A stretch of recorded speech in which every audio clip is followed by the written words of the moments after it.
Well, guys, we are back for another episode of the Liberal Asshole Show, episode 38. And what are today's topics? Pretty sure a lot of our topics is just going to be on the Russian-Ukrainian war, because there's a lot to cover. But we got other topics to talk about as well. Yeah, true. YouTube drama, conservative cancel culture, Charlie Kirk wanting to ban Californians, Biden being good and bad. Again, WFT, Sexual Assault Case cover-up, and Florida passing Don't Say Gay. Alright, so of course, unfortunately, we gotta talk about this first off. So, yesterday night, Russia invaded Ukraine. Something that we were hoping wouldn't happen, unfortunately did. And from what I've seen let me get the map too for you to look at if you haven't seen. This is as of recently, of the current progress. They haven't made as much ground as I thought they would. Yeah, I've heard reports that Ukraine is putting up a massive resistance that even Russia wasn't expecting. And Wikipedia mentions this. I don't know if it's true because it is coming from Ukraine. They might be just saying it to like get morale up, but supposedly according to them, they've killed almost 3,000 Russian troops. Oh, jeez, if that's true. And now remember, then this would be a pirate. Then this would be at best a Pyrrhic victory, and at worst a humiliation for both Russia and Belarus. Well, Belarus says they're not fighting in the war. We don't know if we can't trust me and believe that though. I doubt it. But if this is true, that's almost 3% of the entire invasion force of Russia dead in not even 2 days. So hopefully that would be true. But unfortunately, they're like on the outskirts of Kiev, which is the capital. Yeah. So Problem at the moment. Not looking really good in that regard. Now, of course, I want to bring this up before we talk about it because Harry's done this, and I've seen a lot of other people do this too when we talk about this and Russian imperialism. America. So yeah, America did a lot of bad things in the world. Vietnam, Iraq, Afghanistan, Syria, Iran, Venezuela. Chinese imperialism bad. America is bad. And we've acknowledged this on the show many times. That doesn't excuse what Russia is doing right now. And I'm not going to talk about America right now. We're going to talk about Russia. So shut the fuck up and deal with it. America bad, Russia bad, and China. Yeah, especially you tankies, you Stalinist tanky scum. So don't want to hear it right now. Those Stalinist tankies, literally, they think that every country east of Germany should be under Russian control because U.S. imperialism bad. Yeah, so all of it bad. Now let's talk about this and not talk about America right now. So, anyways, all of the American aligned world, the Americas, Europe, Australia, Japan, South Korea, all of them have already condemned Russia. They have done massive sanctions on them, although they didn't do SWIFT yet. And I just found out just now before we started that they actually are now sanctioning Putin himself, which is pretty dumb because that is not going to affect him whatsoever. No. Like, literally, that would be like trying to sanction Kim Jong-un. That's not going to affect him whatsoever, so it's kind of pointless. So, of course, now here's something that we've talked about too. There's like technically there's actually like 3 rationale for this invasion. One is kind of like what they did in Crimea, is that, there are Russians there, so we're trying to protect Russians in Ukraine. Well, here's the thing. Outside of Crimea and the eastern Donbass, which they also recognized and invaded too 2 days before the invasion, the rest of it is pretty much Ukraine. So if you really are just trying to protect Russians, why are you invading all the rest of Ukraine? Yeah. And then, of course, the other... Look at the friggin' there are missile attacks near the Russian border with Poland. Near the Ukrainian border with Poland. Yeah. You're not going to be doing that unless you're intending to try and take all of it. And then another thing, too, that Harry also kept insisting that this is all to, like, stop Ukraine from joining NATO. Well, it is... now, it is true that... Take it. What? Crimea's taken. That's all Putin needed to do was take Crimea, and that's it. Ukraine's never going to be in NATO. Well, as we're saying, NATO doesn't actually want Ukraine in NATO. Ukraine wanted to join all the way back in like 2008, but they kept refusing. And of course, they don't meet the criteria to join it. It would take decades, and so as you said and I said before, it's likely, according to NATO, that they can't because one of the reasons to require joining is that they can't have border disputes. Well, they have border dispute with Russia over Crimea and the Donbass area. So. Yep. There's like no way Ukraine can join NATO right now. And even Zelensky, Ukraine's president, admitted just before the invasion that it's stalled pretty much. And it might even just be a pipe dream and we might never join NATO. So if Russia really doesn't want Ukraine to join NATO, it pretty much is mission accomplished right now. So why are you still invading then if that's the case? Because that isn't also the case. There's more to it. Putin wants to reunite, make Russia great again, like bring back the territorial control of the Soviet Union, and Ukraine is in the way. So they're invading them to either annex them or make them into a puppet. Yep, just like I've heard that once Russia's done with Ukraine, they're going to swing up into Belarus and then swing into the Baltic states. And they'll take them too quickly for NATO to respond. Well, here's the thing. Though. The Baltic states are part of NATO. So if he does attack NATO, Article 5 and World War III, all of NATO will respond. Yeah, and anyway, because I can tell you now, as pretty close to as soon as NATO responds, if Russia goes into the Baltic states, China's going to go, Tibet looks really nice. So does Hong Kong. And you know what, Taiwan? It's about time we properly reclaimed you. And probably going to start doing them as well. And they've already been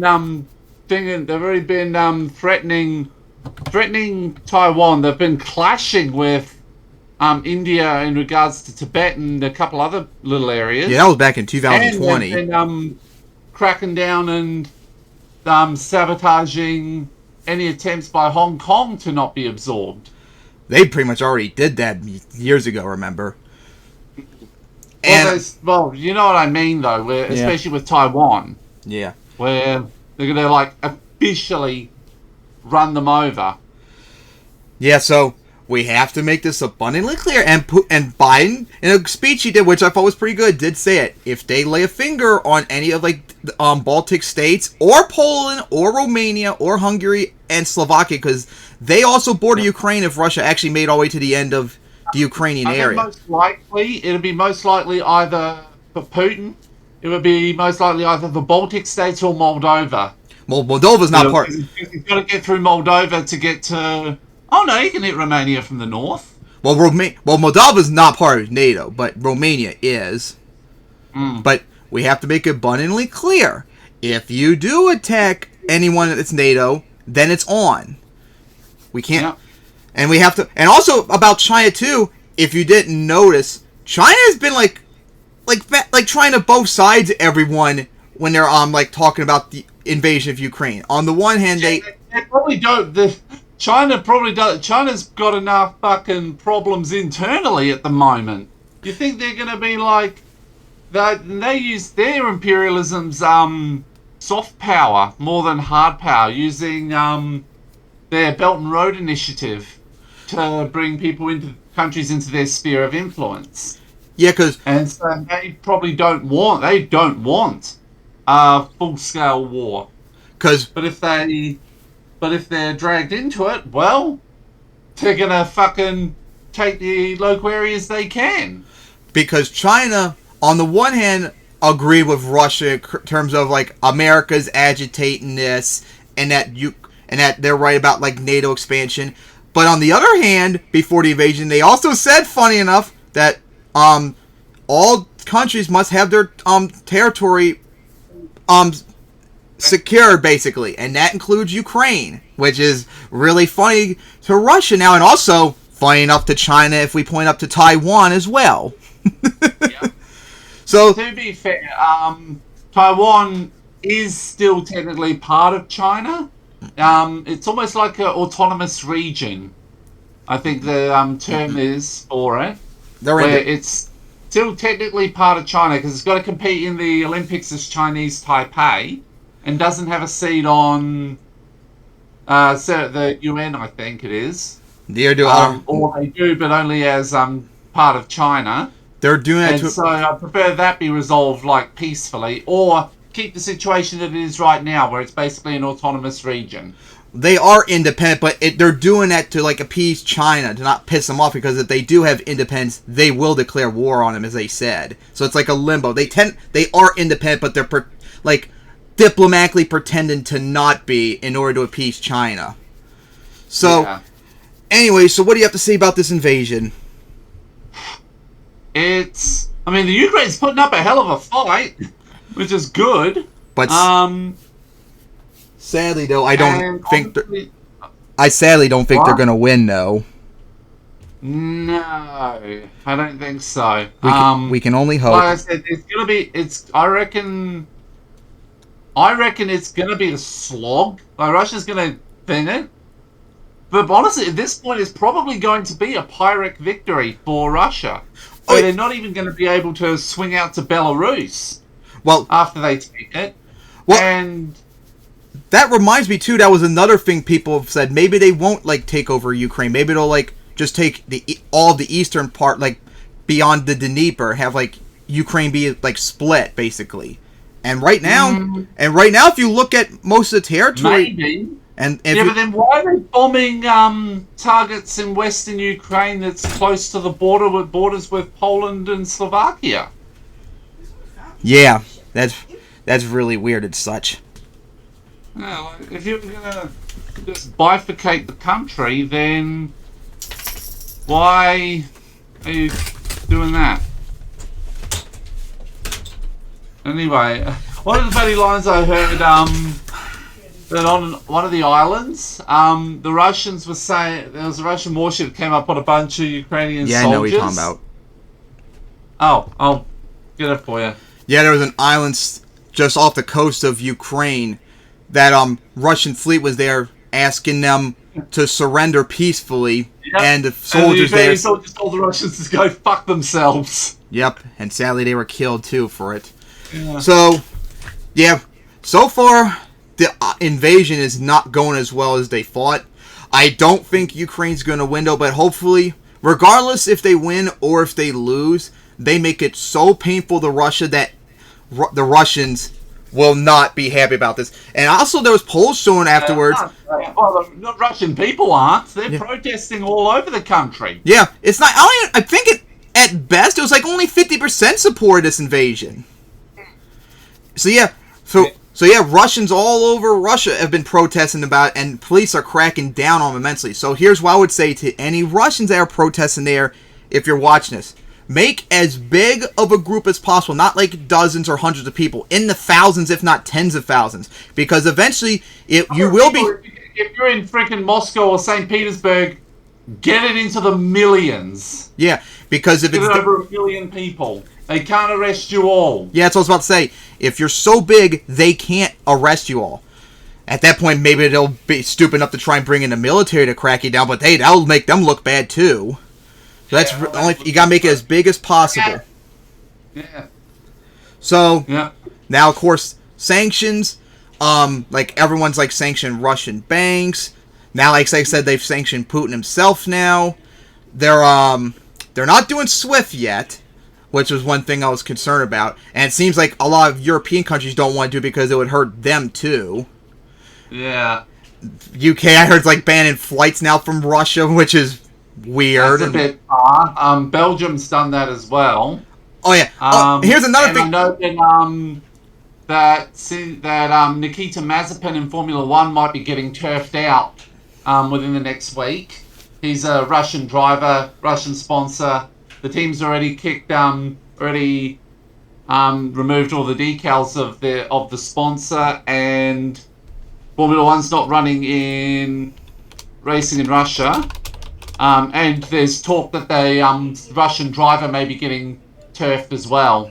And here's something else I just remembered too, because I saw officials in Belgium say this. Don't become bigoted against Russians. Like I remember this one post from Belgium about we should not give visas to Russians. Hell, there was one idiot I just saw on Twitter that advocated we kick out all Russians from universities across America. Steal all their property, not like oligarchs, like regular Russian people here for whatever reason. No, that's just bigotry at that point. It's just straight up racism. That's just going to drive them back into the hands of Putin. Because literally, if at this point, if it gets big enough, then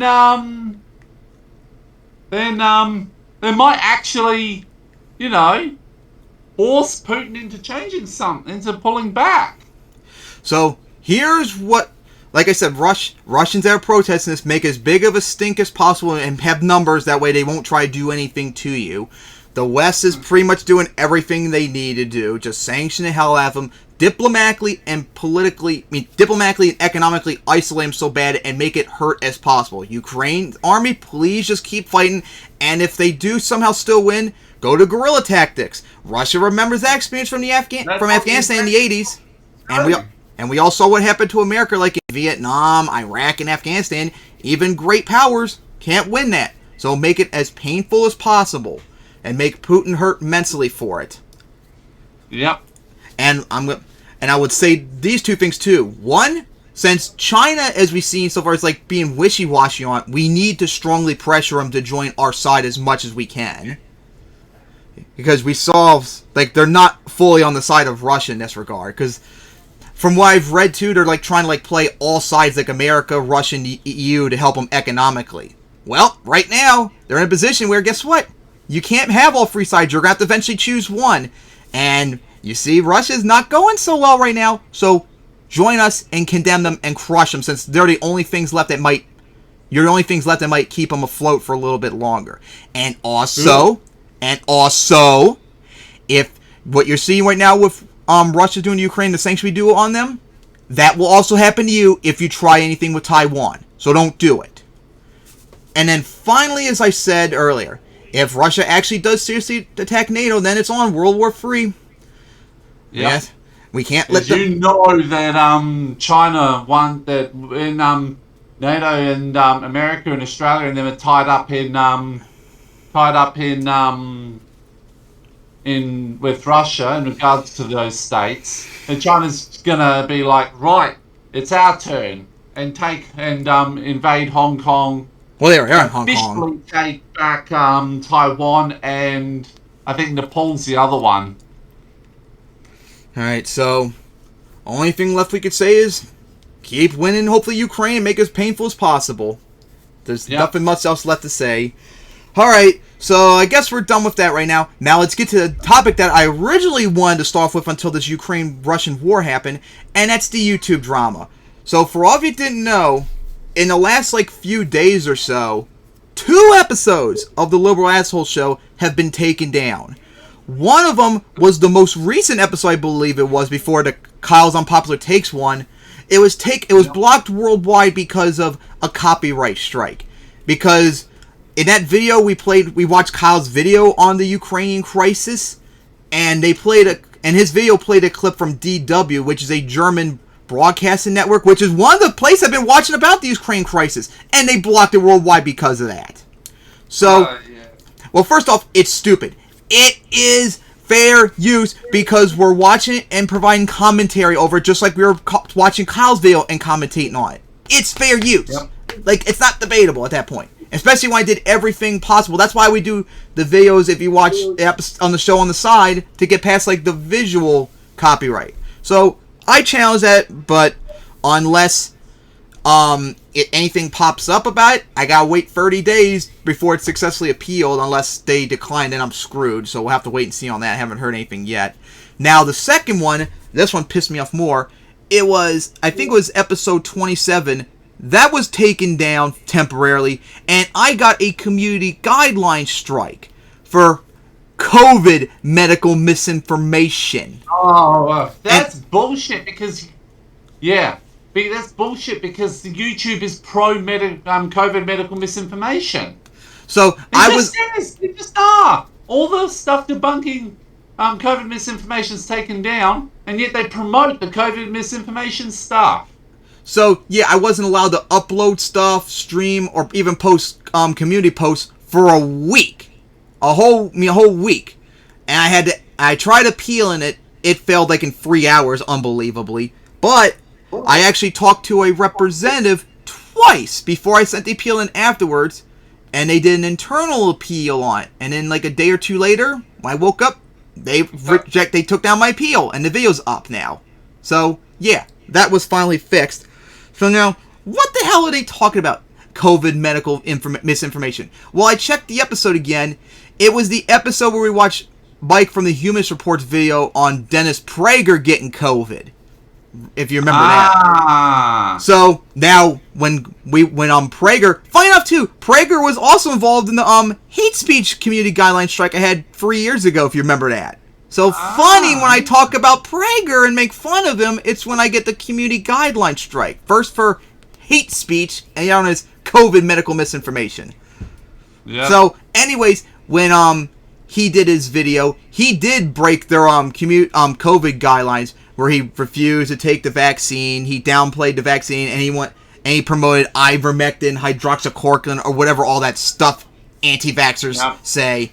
So he did do that, but Mike refuted what he said in the video, and we concurred with him, and we told people, don't listen to people like Prager, get vaccinated if you can, and all that, listen to your doctor and whatever.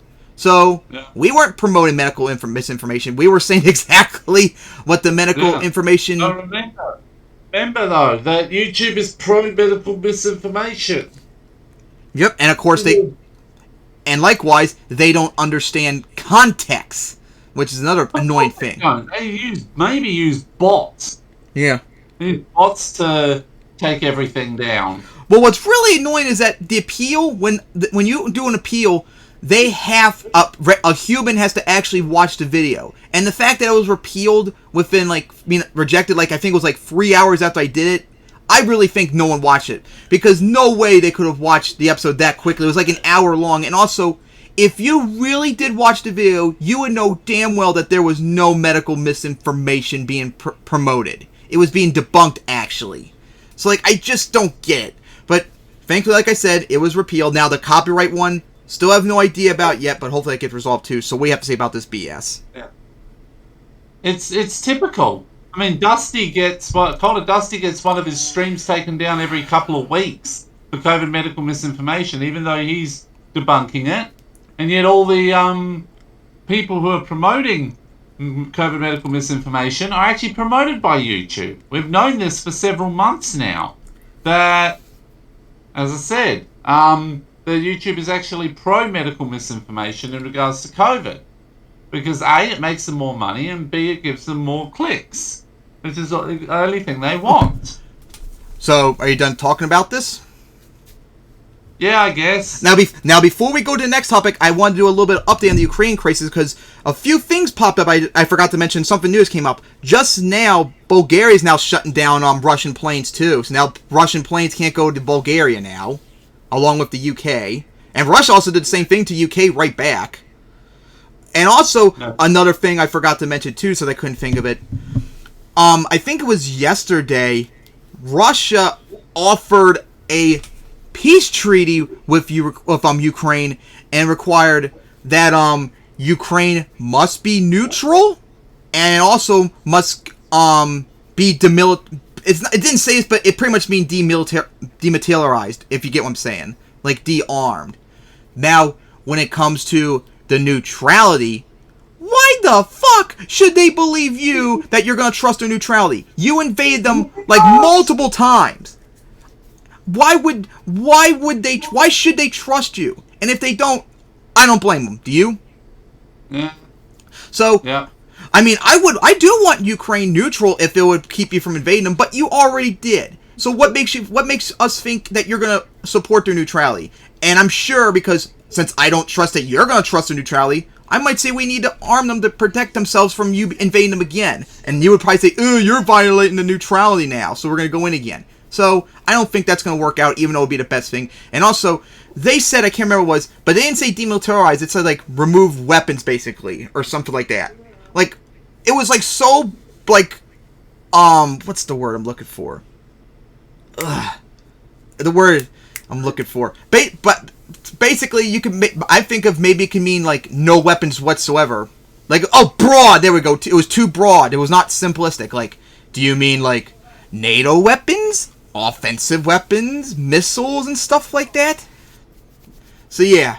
And also, knowing how I did play on Vicky 2, this was probably, like, to try and get, like, a last thing for Ukraine to, like, say no, and Russia be like, well, we tried, and we're going to go in again, because I do it all the time in Vicky 2 as well, when I just want to peace out quickly and get more out of it. Alright. So, that's enough of that. Now, hopefully, we can finally get into some funny stuff instead of talking about Ukraine or YouTube drama. And that is conservatives being pro-cancel culture. Because cancel culture is talked about a lot. But guess what? It's not just idiot liberals that are for cancel culture. It's conservatives are. They want to censor things they don't like. And Mike from the Humanist Report actually covered conservatives trying to ban books they find offensive. So now, let's watch that.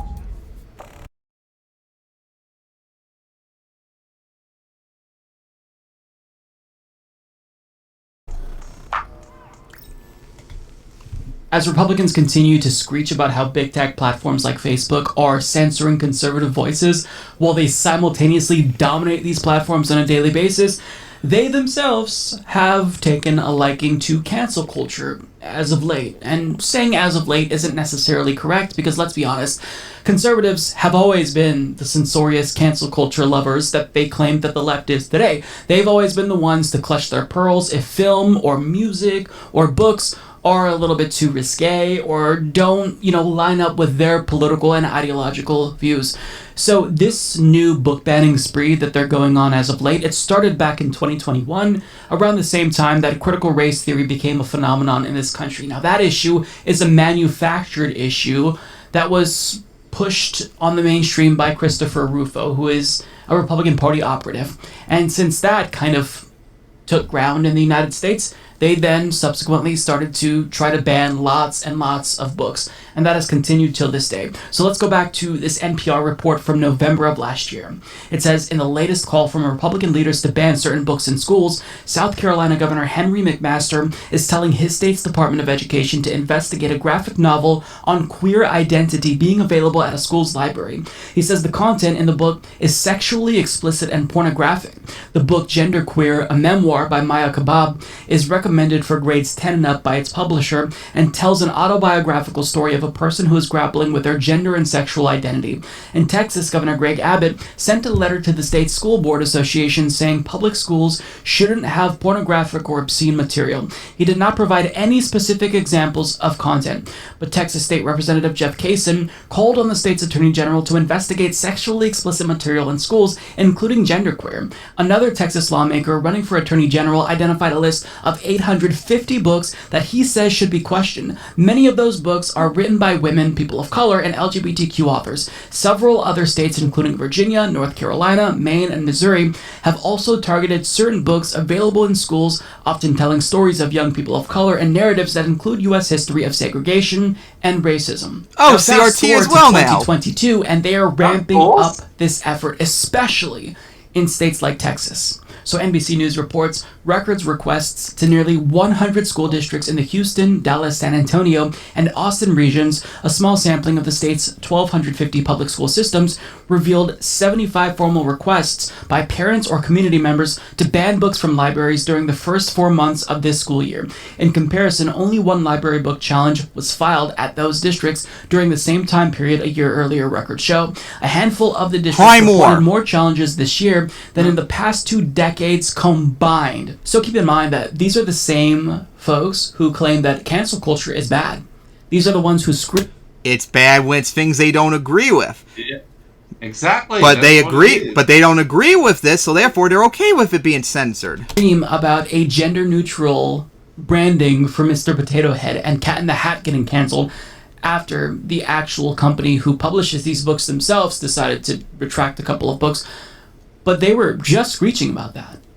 But what are they doing? We see almost a nationwide effort in different states controlled by Republicans to get a ton of... And as much I don't agree with the Dr. Seuss one, this one's worse because it's the government trying to ban it themselves instead of the business doing it themselves. This is way worse. Books banned. I mean, a book about gender identity and sexual orientation for 10th graders?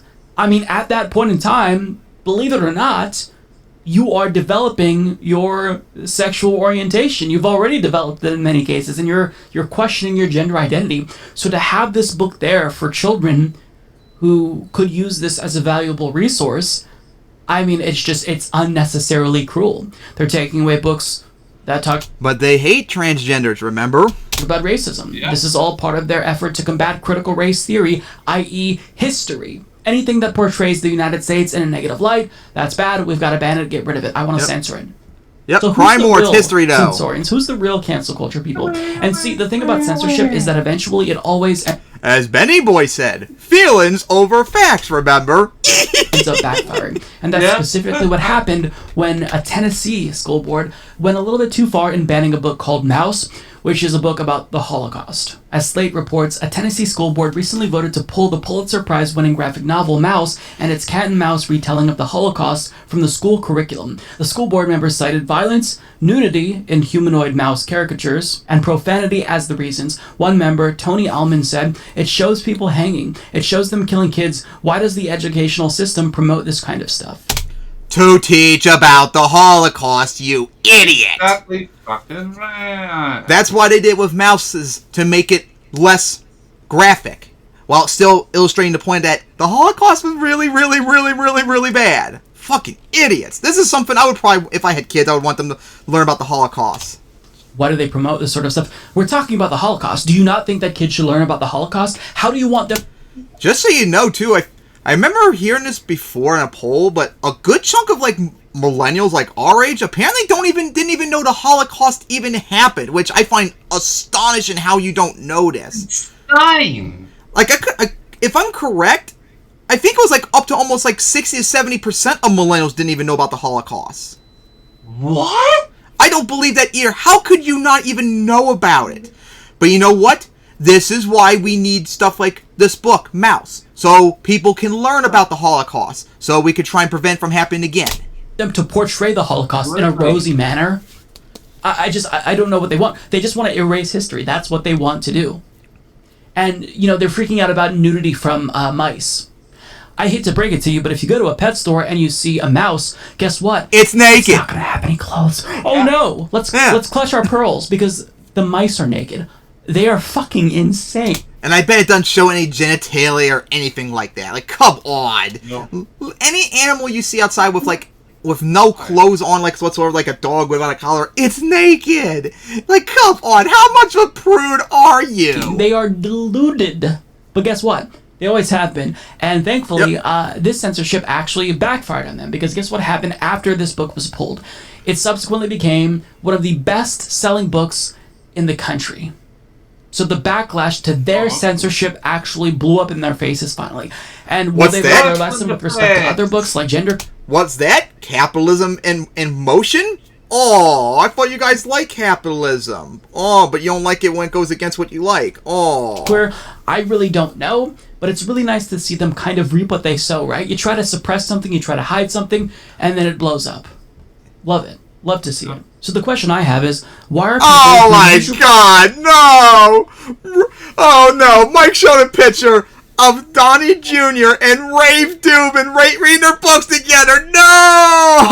Oh god, I gotta show that to you later. I screenshot it. Oh, it's too funny. You scream the loudest about cancel culture, conspicuously silent when it comes to this issue.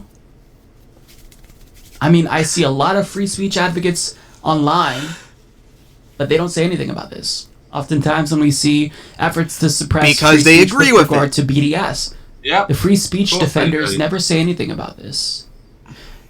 And there's a reason for this. We are currently undergoing a cultural change where the GOP has managed to successfully recapture culture. This has kind of been their goal for a really long time, and they have I wouldn't really call it recapturing because all the Americans are against them, and all the soul switches. Like 70+% of Americans are for gay marriage, abortion, all that. successfully portrayed the left as the ones who are censorious. Take political correctness, a really old term, rebrand it into critical race theory, and make it seem as if really it's the left who are censorious. Meanwhile, they're clutching their pearls at naked mice and trying to ban books in schools across the country. It's truly ironic, but most people won't even know that they're doing this because we're not talking about this in mainstream media. We're not talking about the far right devolving from proto-fascists to just outright fascists in many cases. They were always fascists. With regard to Marjorie Green and Lauren Boebert. We're not talking about the last 50 because we're years. too busy talking about the PC police on the left and the far left. It's just when the real PC police is the right. So bad currently because the Republican Party has shifted so far to the right. That's incorrect, Mike. They've always been on the far right. And everyone else is buying into the narratives that are being pushed by people who are paying lots and lots of money to push these narratives. So it is the GOP who always has been the censorians. That's not to say that the left doesn't ever get a little bit too censorious sometimes. And sometimes, Mike, you kind of are that way too, just so you know that. Yeah. Disagree with some efforts to deplatform. That's why we said, when we talked about before, you kind of are a little bit of a shit lib. Certain folks and whatnot. Yep. But disproportionately, the censorship has proper always... shit lib, not freaking, like Vosh level. not the, bastardized, you disagree with us, the doorknobs use. From the right and evangelicals. They're the pearl clutchers. So don't let them try to twist the narrative and reframe this entire situation. They've always been the censorians, and this effort to ban books is awful, and we should be pushing back against this vehemently so. Yep, cry more, conservatives, you don't like it. Cry more, and I bet if you looked at the details, they are so insignificant that you're just a bunch of babies. There's nothing wrong with a book about the Holocaust. There's nothing wrong about a book teaching racism in American history, and there's nothing wrong with books talking about trans identity and the LGBT crap and all that. So, cry more. What do you guys say? Well, pretty much what you said. Cry more! Keep crying! Cancel culture. Original perpetrators of cancel culture. Go back 20 years to the Dixie Chicks. And also back in the 80s, too, and 90s, when they wanted to ban video games and shit they didn't like. Oh, yes. And then even back in my mom's day, when they wanted to ban, rock and roll and all that, and the Beatles were evil and all that. And then, back in the 20s and 30s, when movies came out. The Hates Code and all that. They tried to cancel evolution. And, yep, that too! We're gonna cancel facts! Yep.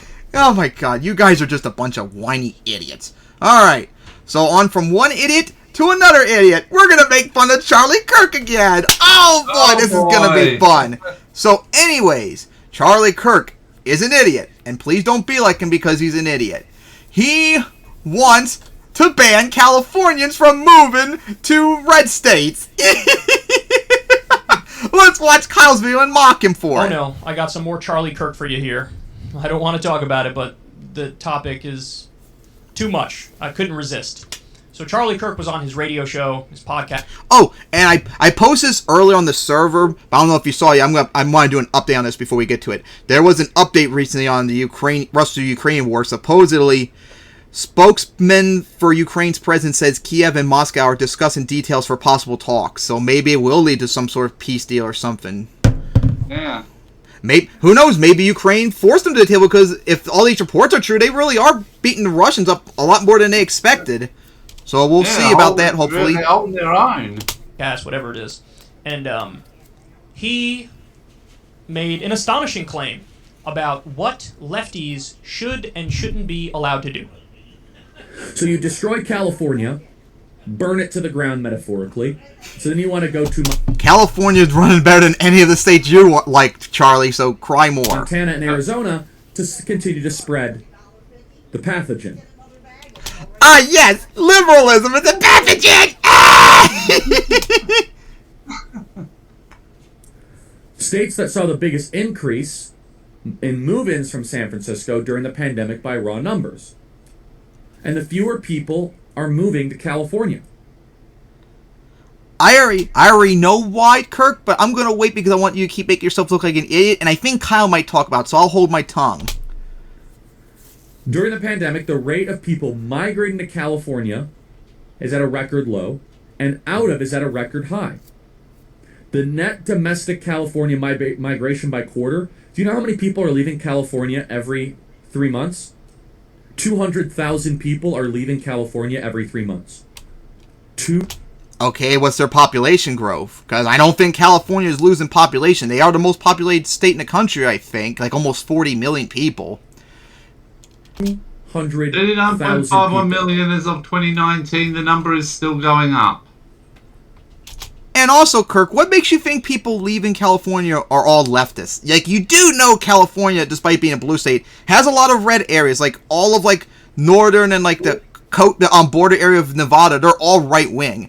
California is kind of like for 65-35. It's like 35% of the country is conservative. I mean, the state's conservative. And the amount of people moving into it are at record lows as Also, well. there's part of that red part of California wanted to secede a couple of times. Hey, just like... Also remember that California and Texas, just those two states individually, have more people than the entire country of Australia. Yep. Oh, but here's my provocative take. The people of Montana should say, you're not welcome here. You don't bring your values and your Berkeley worldview to this untouched slice of God's country. Just so you know, Montana, compared to, like, all the other states, like, in the... Not the Midwest, like the Northwest somewhat, and, like, all the states around it, Montana's actually one of the more liberal ones. So, again, Kirk, cry more. They're going to destroy Montana. They will. They're good at it. The activist groups will infiltrate. The racial groups will infiltrate. Oh, racial groups! Oh, okay, Kirk. The governor of Montana, my friend Governor Gianforte. But if this is not addressed, and this migration continues, they're like locusts. They will not stop. San Francisco, destroyed. Montana, they'll destroy that. And they'll go to San Francisco's not destroyed, you idiot. Whatever the last slice of heaven is, they will try to bring hell to it. Wow. That is crazy! So, first, some obvious points. Yep. That is beyond illegal. It is as unconstitutional as you can get. You can't restrict the free flow of movement between states within a country. There are some limitations that, however, like if you have, like, sometimes if you're on, like, I think it was, like, parole or have, like, a felony, sometimes you are actually required to stay in, like, your certain state or whatever for a little bit of time. So there are some caveats about it, but other than that, I don't know. Yeah, like, I don't know where the legality was for states or the country to prevent that. It's not the way it works. Yeah. You cannot do that in the U.S., and there's case law about this that goes back... And also, what if they want to move to Texas or Montana for whatever reason? Ain't that for freedom, which you want, Kirk? really long time. There are states that wanted to have their own border policy that border Mexico. And even when it comes to bordering Mexico, the states are not allowed to implement their own border policy. That's federal policy. So what do you want? Like, in his theoretical world, could you have all 50 states build their own walls around their respective states? That's not okay. That's not allowed. That is not legal, and that should be obvious. The other point is, just this assumption that, like, well, obviously everybody's moving out as a lefty. That's not true at all. Plenty of the people who are, migrating away from left-wing states, or not left-wing, democratic stronghold states and moving to red states, they're righties or they're centrist. Well, that's not even necessarily true either. It could also be, because I was going to bring this up too, from what I've actually seen, because I looked this up, the big reason why, like, people are leaving California to other places like Montana, Texas, is because it costs less and better job opportunity. Because California is one of the most expensive states in the country, especially when it comes to home ownership. Now, it's cheaper, on the other hand, in Montana or Texas, so that's why they're going there, for better opportunities, you fucking idiots. So if anything, you should be happy because, hey, more people, more money for you. Plenty of them are lefties, but this idea that, like, it's all a monolith. And then another thing, too, is if some of these are indeed like liberals or leftists moving down there, gay, guess what? Make Texas purple and then eventually blue, so then Democrats can never lose. Yay! We do that to Texas. Democratic states, Yes! If we do that to it's Texas, a monolith. The whole state is a Republicans monolith. will Everybody thinks the same. never Everybody get back thinks the into same. power. And then, I mean, the point about freedom is the most obvious one. These are the people who pretend. Yeah, really. Like I said, freedom. If people want to move to those places, values let freedom, them. And he values that almost above all else. This is the opposite of that. This is an authoritarian approach, an authoritarian policy to have. Hey, Kirk, you know what would be kind of funny if we did live in your world? I would sure like to ban you and your fellow idiots from our state.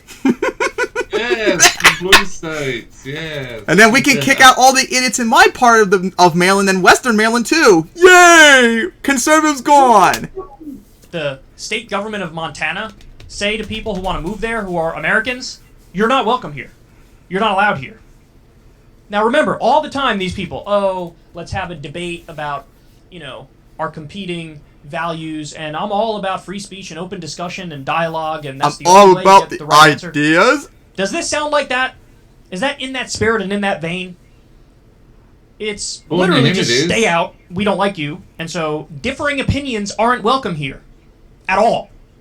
We want to keep you out. I mean, it's astonishing because look, you never, ever, ever, ever would hear me say something like that about conservatives moving to, a state that I happen to be in. You'd never hear that. That's because ever. conservatives are hypocrites and Because I authoritarians. actually believe in that, in the value of freedom. Clearly he doesn't. And also, what exactly is your issue? My guess is he would go back to, the Republican states are more tough on crime, and that's why I like them. And it's like, all right, but let's dive into the details. Let's dive into the specifics. Because Charlie Kirk told me he wants to legalize marijuana. Okay, so do you agree with me that we should end the drug war? We've wasted trillions of dollars on it. We've locked up more people than any other developed country, maybe any other country on Earth per capita. We've ruined so many lives. I don't even believe him that he says he wants to Democrats were on board get with that rid as of well it. as Republicans. That was all a disaster. So if you No. really believe in freedom, you want to legalize, tax, and regulate drugs. That's what I want. But if he would say, the tough on crime thing is why I like Republican states, well, the Republican states are even harsher when it comes to non-violent so-called crimes. So let's talk about the specifics. What's the problem? What exactly are you against in these more democratic-leaning states? Are you against the state programs that give more people health care? Is that what you're against? I think the democratic states have that better figured out, if you ask me. He says, We're better off Don't put your economically values too, unlike here. you. they're going to destroy Montana. They're like locusts. They're like locusts, and they're going to bring hell here. Look at the dehumanization and the otherization of people who just disagree with him politically. It's just so Any moment before he goes they're all Untermenschen. silly. By the way, I love how he praises John Forte there, Greg John Forte. I don't know if you guys remember that name, but here's what he's most famous for. Body slamming a reporter. I believe the reporter was a Guardian Yeah, I remember that reporter. one. He physically assaulted a reporter. Now let me ask you a question. If a Democratic politician physically assaulted a reporter, would Charlie Kirk be like, yeah, this is my guy here. I like him. Friends with him. No, because if it was a Democrat, he'd be up in arms and screaming about how this is a literal attack on a journalist, which is besmirching the First Amendment and free speech and a free press. And it's an un-American thing to do. He definitely would say that if it was a Democrat who did, but it's a Republican who did it, and so he thinks it's based. Because, the fake news media is so bad. So, yeah, body slam reporters, assault reporters. That's what that guy's most known for. That's what he's most known for. These guys really are something else, huh? Also, I don't know what Charlie's thoughts are on Joe Rogan, but my guess is he wouldn't have said to Rogan, you shouldn't be allowed to move to Austin, Texas. So, do you really believe the thing that you're saying here? Ban everybody from red states who don't agree with the entire doctrine it's only of left right-wing politics? wingers who he thinks are communist Nazis who are also members of ISIS. Yep. Do you really believe it? Do you really want that? God, I get it. He's just trying to fill time on his show, but clearly this stuff is not well thought out. Clearly this stuff is dumb. So there you have it. An authoritarian policy promoted by the so-called freedom lovers. Keep your discourse out of here. even though I pretend like I'm in favor of open discourse and free speech. For the record, I have no doubt that if I was governor of a state, or not even that, if I was president of a country, and I somehow had free reign, and I implemented a system that I thought was just and fair, I guarantee you, a lot of these younger right-wingers would like it there. And here's what I mean. You have personal freedoms, so you'd be able to partake in whatever substances you'd like. I'd have gambling legal. But also people would be provided with the basics. People would have healthcare, college or trade school, a living wage, unionization, paid vacation time by law, 4-day work week, universal basic income. Yeah. It would be a phenomenal place. It would be great. And an ideologically diverse group of people would actually say, I'm genuinely happy here. But he portrays not just the Democrats, but leftism more generally as like a dystopian hellscape that's authoritarian by its nature, as he ironically argues for an authoritarian policy. Hey, y'all, do me a favor. Yep. So yeah, what do you guys say about that? Kirk being an idiot as always. It's no surprise. I mean, Charlie Kirk always seems to be like, An but what stupid thing can I say this time? And then he just says it. Just It's Just like he's obsessed with sex recently, if you didn't know about that. I wonder why. Like we feel like that we just got super obsessed with AOC just over one little thing. Yep. So yeah, but pretty typical from him. Fucking idiot. So yeah, Kirk, cry more. Deal with it that people are moving to Texas and Montana, whatever. If they want to, they should be able to. So get over it. Fucking whiny baby. Alright, so before we go on to the next topic, I found an update apparently on the Russo-Ukraine war to one of the places I'm reading. It says, breaking, Ukraine's deputy defense minister says Russia has lost up to 80 tanks, 10 planes, 7 helicopters, and over 2,800 personnel since the start of the conflict. Whoa, Well, wow. But like we said, we can't necessarily take what they say at face value either, just like if Russia said something in reverse either. It could be just a morale boost, so we probably won't know the exact numbers until the war is over with. But hopefully that is true. That would be a good sign. Alright. That's a lot of people. That would be seriously a Pyrrhic victory even if he wins. Alright, so the next one I think we're going to talk about Biden. We have two things about him, so I think we'll talk about them back to back. Like the good things and the bad things. So first off, we're going to get to the good thing because Biden has done something very good recently that Kyle's covered. So let's take a look at that. I have a shocking segment for everybody here. We have some real good news, believe it or not. Take a look. This is from Reuters. Biden to sign executive order boosting rights of 200,000 construction workers. U.S. President Joe Biden will sign an executive order on Friday requiring project labor agreements in federal construction projects over $35 million, a potential boost to workers and unions that negotiate these deals, and a shift the administration says will speed up building times. The order will apply to $262 billion in federal construction and contracting and impact nearly 200,000 workers, the White House said late on Thursday, confirming news first reported by Reuters. And that article Kyle covered, that was at the beginning of the month, so it's been almost a month since, so very good. Now, before I give you more specifics, let me just say this. I am astonished at how terrible Democrats are at politics, because this is something he's doing that's good. And I never heard him say anything about it, and the media never covered it. And certainly no Democrats are hitting the Sunday shows and going all in on this narrative. Like, he's boosting construction workers' pay. Isn't that awesome? They just don't do it. And also, this makes unions stronger for construction workers for federal level. They have no idea what they're doing. They have no idea what they're doing with politics. We covered a story on the last show, or actually two stories. That actually means Biden has increased the minimum wage for federal workers and this too, so he's doing two really great things. On the last show. There's a new Intel semiconductor microchip factory that's being built. There's a new GM electric vehicle and electric battery factory that's being built. This is in I think it's Ohio for the semiconductor factory, and Michigan. Yeah, for we the covered this GM too last time. factories, plural, I Oh, we believe. did, yeah. And they're going to create thousands of jobs. And And this is like Vosh the is probably weeping American still. manufacturing roaring back, because what Because happens is it's a- these corporations realize, hey, maybe it is in our material interest, and maybe it's even good for our bottom line to not be so dependent on China and not be so dependent on foreign countries. But Then we'll get Vosh global said pandemic that's a and the good pocket thing, we're remember? And there's like, people Vosh said can't that get every the single materials they job need to in build the entire country going overseas is a good thing, because if it didn't, everything would be 10 times more expensive. cars.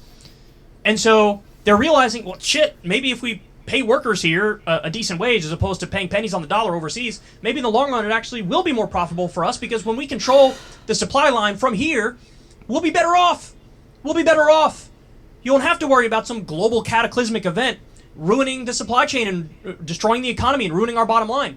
So, but the Democrats don't talk about it.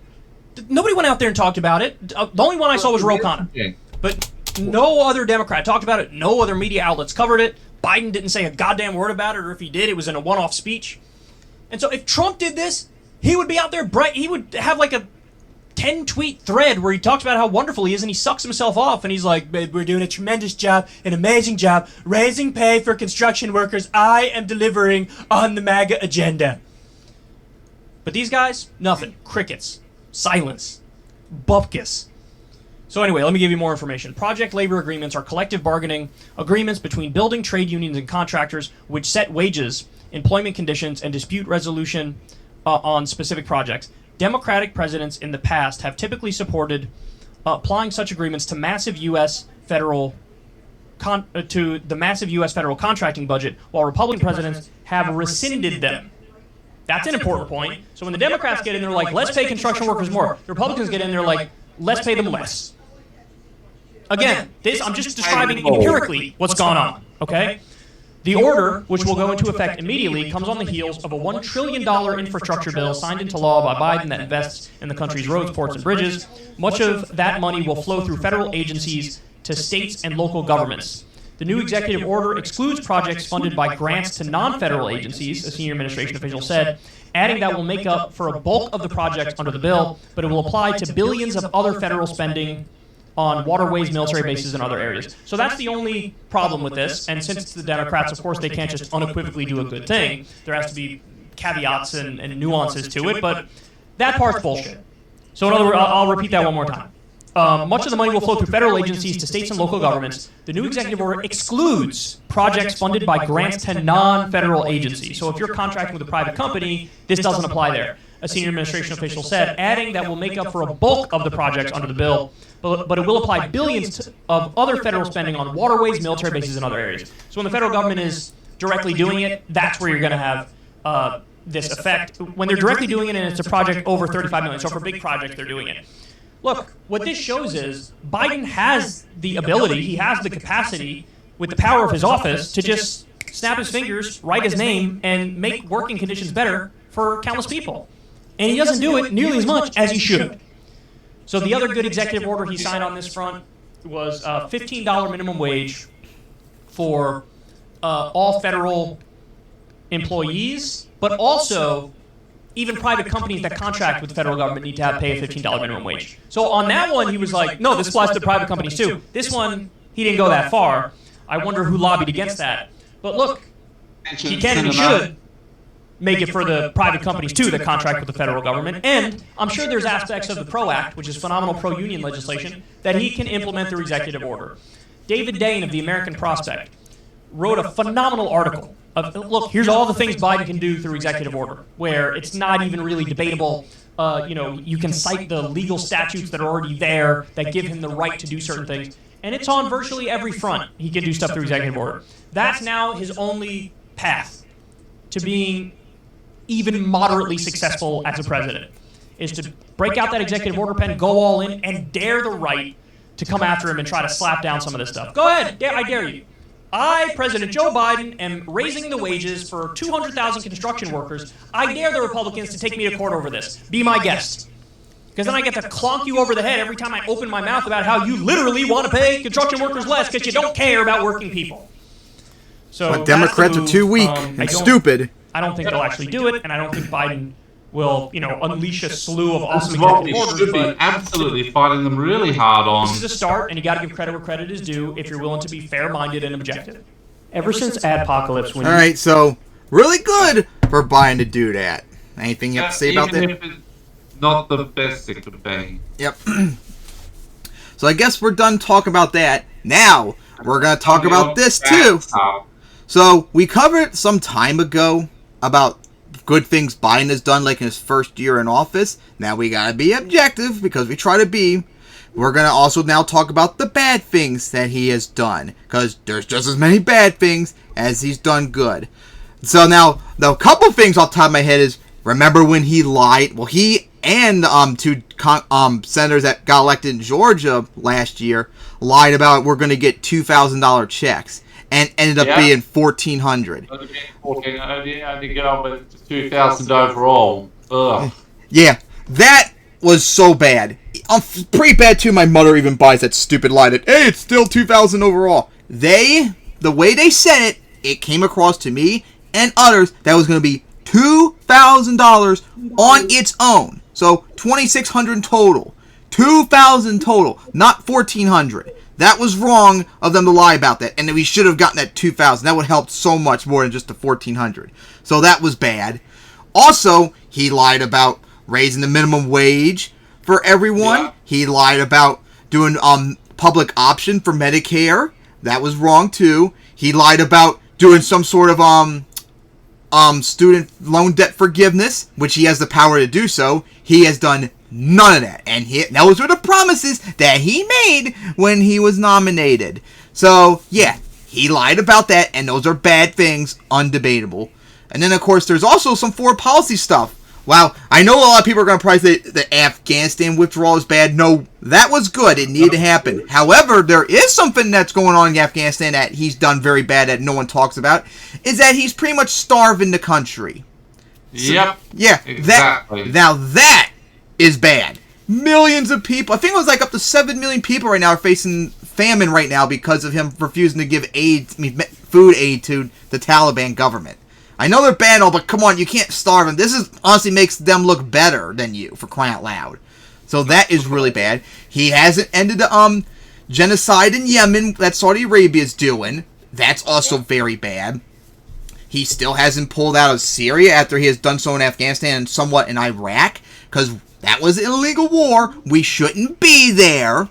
He still is like harsh on Venezuela, doing the same Trump policies, which is also the reason why Venezuela is being a shithole right now. And then here's a conflicting one with Iran, because remember, he still hasn't gotten back into the Iran deal that he said he was going to do at first. Now, as I say it, I found out over the last few days that it might possibly soon be brought back. Like they're doing final details possibly. So if that happens, we'll talk about it. How did you do it? But we're still waiting on that, and I'm going to wait until we know for sure if it failed or succeeded at getting back in before we talk about it. But that is a possibility. But here's the thing. He said he was going to do that, and it was very easy to do that, and he hasn't. And it's been over a year. So he should be condemned for that too. Unfortunately, the COVID crap, although I think this is more due to the Republicans and idiots in general, his COVID policy is not really working right now. But like I said, I think that's out of his control and all that. He's not being aggressive enough when he needed to, like with the Build Back Better deal, remember? Like dealing with Mansion Cinema. He has a lot more power than he realizes. Even if he might not be able to do it, which is unknown, he could have at least tried, and he did not. So I'm trying to think of other things he's done wrong. Do you know of any? There's probably a couple of extension things that he didn't do. He needed pressure to do it. I know one. He's continuing Trump's border policies, remember? Yeah. So, and a funny thing, too, is Republican conservatives fervently deny that he's doing it, and then he's opened the borders and all that. You guys are fucking idiots. He's doing the exact policies that Trump has done, and you're not giving him the credit for doing so. You're fucking idiots, and Biden's wrong for doing that, too. So that was another thing. What other thing that he's done that won't come to my head, sadly? Like, do you know of anything else? But no. But yeah, You gotta be, like we said before, you have to be objective when it comes to people, Biden included. Yeah. We don't like him. And if he does something bad, we're going to condemn him for it like we did just now. But if he does something good, we're going to praise him for him. That's how you got to always be objective and not a partisan hack. When someone does something good, you got to praise them, which is something that Harry and Doorknobs need to acknowledge about Biden. And then likewise, when he does something bad, you need to criticize him. Like Fosh and others can't do, like with the Squad, for example. Yep. You got to be nuanced and objective. All right, so I think we're done on that topic. So now, what to talk about next? The WFT Sexual Assault Case catch-up. All right, so if you don't know, that means the Washington football team. Remember, they used to be the Redskins. They actually changed their name to the Commanders just early this month. So this is... Remember we talked about this in the Gruden email scandal back in October? Because part of the scandal... that in the emails, it turns out, because this has been going on for a couple years when the football team was the Redskins. They are accused by their cheerleaders of doing sexual assault allegations. And I would not be surprised if all the other NFL teams that have cheerleaders have this case too. Let's see, where's that video or article on? I had up here before. Oh, where is it? Because there was... no, that's not it. Here we go, from ABC. It's a video, too. Joining us now is a former employee of the Washington football team, which was recently named the Commanders, and she has come forward with allegations of sexual harassment that she says she faced every day. Here's part of her testimony to Congress last week. Like, I even talked about this 2 years ago. They actually forced, like, their cheerleaders to do stuff topless, like, in the Caribbean, all that. Oh, my God. I heard a couple where they wanted to have them naked and do it. Wear flat shoes because he liked the way my body. There we go. Let's listen what she says. I was told I wasn't allowed to wear flat shoes because he liked the way my body looked better when I was in high heels. My photograph was taken without my permission and passed to other executives throughout the team by Cringe. Emily Applegate, we thank you so much for joining us tonight. Thank you for having me. So Commissioner Goodell announced that the NFL will independently investigate the new allegations against Snyder and not allow Washington to investigate itself. Is that an indication to you that the NFL is taking this seriously enough? Not at all, actually, because we've heard that before. They took over the investigation when we were participating with the Wilkinson firm, and we saw now that Dan Snyder and the NFL teamed up behind our backs, and they made sure that they were going to keep everything confidential against what they were explaining to us and against what we were asking. So I do not believe that this is going to be any different. And you say that you were told to wear tight outfits to events and also ask personal questions about your dating life. How difficult was it for you to go to work just day to day? So I used to carpool with my roommate. She also worked for the team, and every day we would talk about just, powering through it and how we were going to get around certain situations. And then most of the time on the way home, she would be listening to me cry. So there was never a really good way to tackle the day or even get in the right mental state for what you knew was about to happen. Some people might ask, well, why didn't you quit? Why didn't you get a new job? Was it just not that easy? No, it's never that easy. I think anybody that works in the professional world knows that you can't just wake up and get a new job. Finding a job, first off, is a full-time job. And when you have to worry about paying rent and putting gas in your car and feeding yourself, you can't just decide to quit, especially as a young 20-something-year-old that doesn't have, a savings or anything like that to back you up. And we saw 6 women by your side coming forward last week with their own stories. Do you believe that there are still more employees out there who just haven't yet spoken up or they're not speaking up? Absolutely. I believe there are a tremendous amount of people that have very powerful stories, but unfortunately they're scared of the retaliation that Dan Snyder could possibly bring. And he's proven to us that he's capable of doing it. And just to be clear, you don't actually have specific allegations against Dan Snyder harassing you directly. You're just suggesting that this was an environment that he allowed. That is correct. I never had a direct encounter with Dan Snyder. One of those reasons is because I was instructed to never speak to him. So I never personally did. However, I know that the top of an organization trickles down to everybody in that building. And he was definitely allowing the behavior to continue. But what comes next in your fight against him as well as the NFL? I think what comes next is whatever Congress is able to do to help us out. I believe that we're really moving in the right direction. And I'm hoping that first and foremost, the NFL decides to finally release that report. I believe that we all deserve to know what's in that report, not just the people that participated in it, but the people that are their fans, the people that go to the games and spend a lot of their hard-earned money putting into that team. They also deserve to know the person that they're supporting. And moving forward from that report, I believe that the next steps is for Congress to pass some legislation where they're going to protect employees in the workplace, and they're going to make sure that employees are never forced to sign any type of NDA, and that everybody's able to work in a safe and positive environment. And I'm also curious, in your opinion, do you feel that this should stop at the very top of the football team or even with the NFL? Should Dan Snyder not be allowed to own a team in the NFL any longer? I don't believe there's any space in the NFL for Dan Snyder. I don't believe there's any space in the NFL for Roger Goodell. I believe... Especially since they both suck. Goodell sucks as a commissioner, and Daniel Snyder, I've talked about him when we talked about this before. He's a terrible owner. The Commanders, the Redskins, the football team all sucks that he's owned them since 1999. That these two men have proven time and time again that they're incapable of running organizations. I mean, like, he's owned the team since 1999, I think it was, and like only like 2/3 of their season, so 20 years have been losing seasons, to put that in perspective. That promote the things that they pretend to stand for, like social justice and standing for women and all the things that they claim to care about. They proved that they don't. So I don't believe that they should be in any type of position where they're making powerful decisions and or inspiring kids to follow in their footsteps.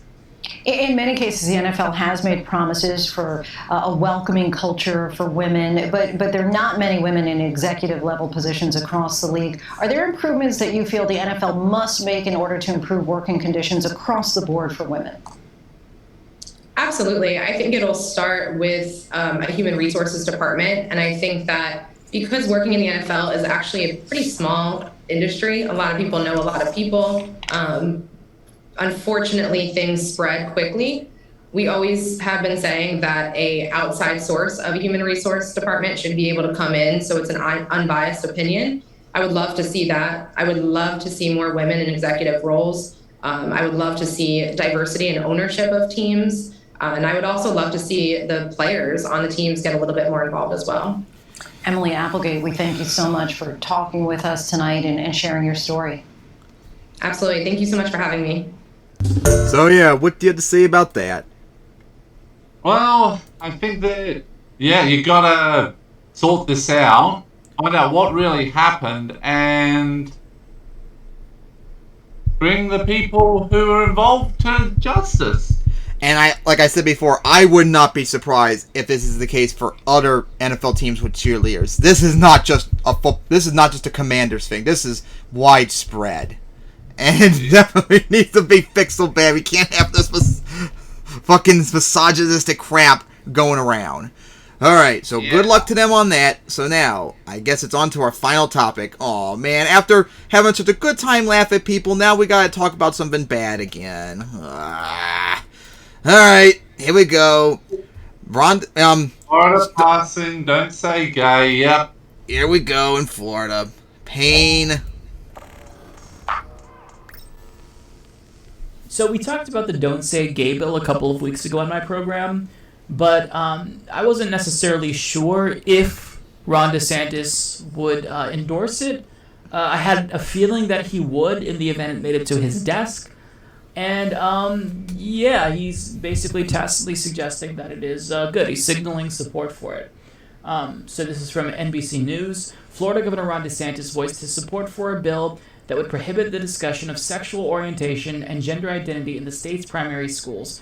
So just pause for a moment right there. We're one sentence in. Can anyone think of the number of ways that this can go horribly wrong? If you are a teacher and you accidentally happen to bring up your partner, who's a same-sex partner, does that qualify here?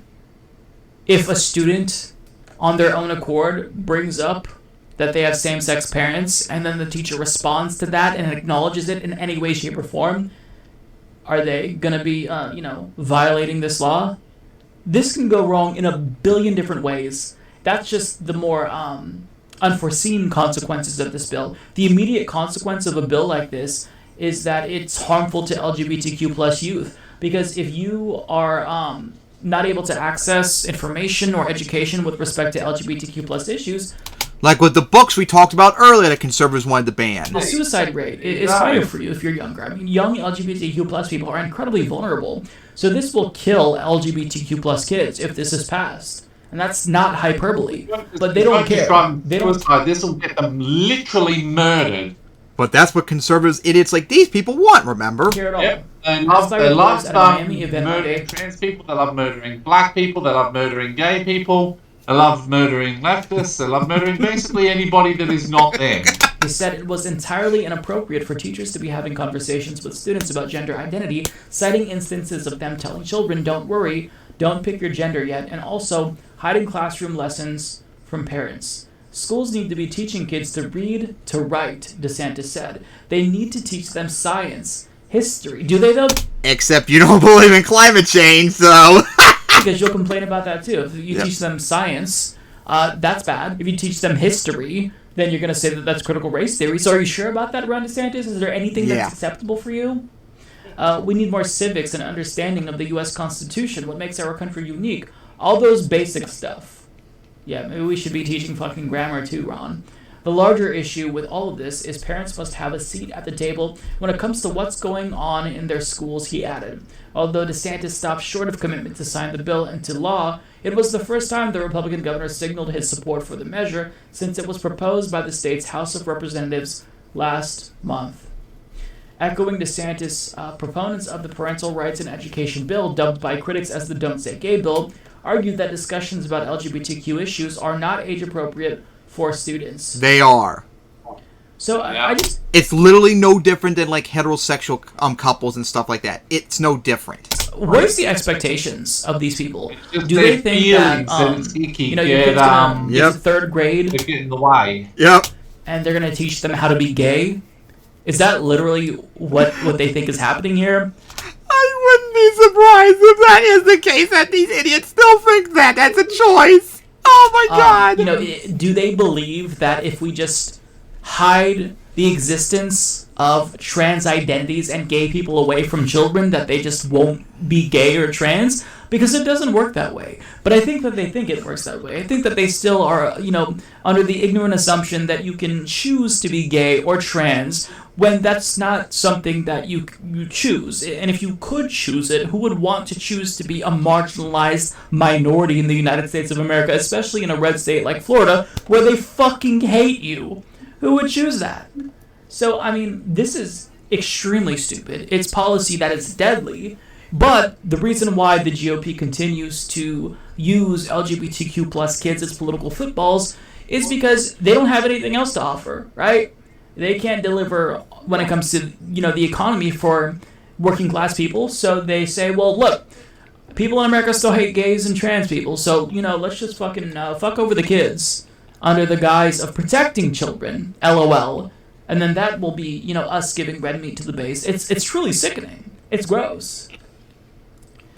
Now, Biden's administration had apparently seen that DeSantis signaled support, and so Biden is saying that he's gonna fight this.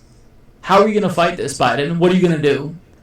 Are you gonna get Manchin and send him his permission to pass a bill? Are you gonna get rid of the filibuster? What are you gonna do? You're not gonna do jack shit. We've been seeing laws across the country where they're banning trans children from school sports. They are banning or trying to ban gender-affirming care for trans youth. And what have you done? So what's different about this? What are you going to do? You're not going to do anything. Because Democrats... write bills that encourage people to out and murder trans people. Yep. They're never going to fight. This is a free speech issue, right? If you can't even utter the words gay or trans in school, This is a free speech issue. Now, I'm told by people that freedom of speech is a very important issue, but yet I haven't seen many people talk about this. Have you seen anyone talk about this? No. Not many people seem to care or even know Because that this most of those free speech warriors actually don't care about it. is happening. Nobody's talking about this. This is a massive free speech issue. They're literally trying to ban mention of the existence of gay people in school. And the free speech warriors are fucking silent. Where are they? Isn't this their cup of tea? Well, of course not, you see, because freedom of speech, only insofar as we allow, the far right to have their freedom of speech. But we don't ever want to seem a little bit too woke, because then that would be bad, and we can't win over the far right, or right-wingers in general. So, we'll shut our mouths when it comes to actual violations of freedom of speech, where the state cracks down on what you can and can't say. We'll be silent there, and we'll just focus on, like, Joe Rogan's freedom of speech. That 100 millionaire, he needs your support when it comes to freedom of speech, not teachers in Florida. It's just, the whole situation is frustrating. Conversations about freedom of speech online in leftist circles, they only, are tailored to discussing whether or not deplatforming person A and B is bad, when sure you can have these conversations, but this is huge. This is like, it cuts straight to the core of the issue. This is the government engaging in censorship, As we talked about the books earlier. and nobody even cares. Like, what is going on? Is it just because if you talk about gay people in an affirming way, you're seen as too woke? I want to know what goes through the brains of free speech advocates who constantly They just don't care, that's the thing, whereas we do care. Condemn attempts to cancel people, but then they're completely fucking silent when it comes to major free speech violations like this. So, yeah. Florida being homophobic as always, I'm not surprised. Yep. Of course, they're every negativist in the book, so... Which is pretty bad since the majority of Americans not only are for gay rights, but even trans rights now, remember. Yep. Oh, not just trans rights, but rights of minorities and women, too. Yeah. So, yeah.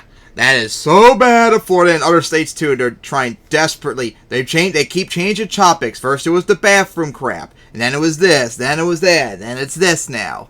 We just gotta keep fighting and to end the censorship, and eventually they need to learn there's nothing wrong with being gay, just like there's nothing wrong with being trans. It's no different from heterosexuality. Being a woman, and there's nothing wrong with being black, or a Muslim, or a Jew, etc. Or a woman, too, because they don't like women, Yeah, remember? I think a woman as well.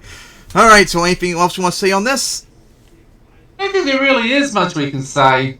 We've just kind of covered everything. Alright, so see you guys soon, eventually when we get enough topics for episode 39, and also keep fighting on Ukraine.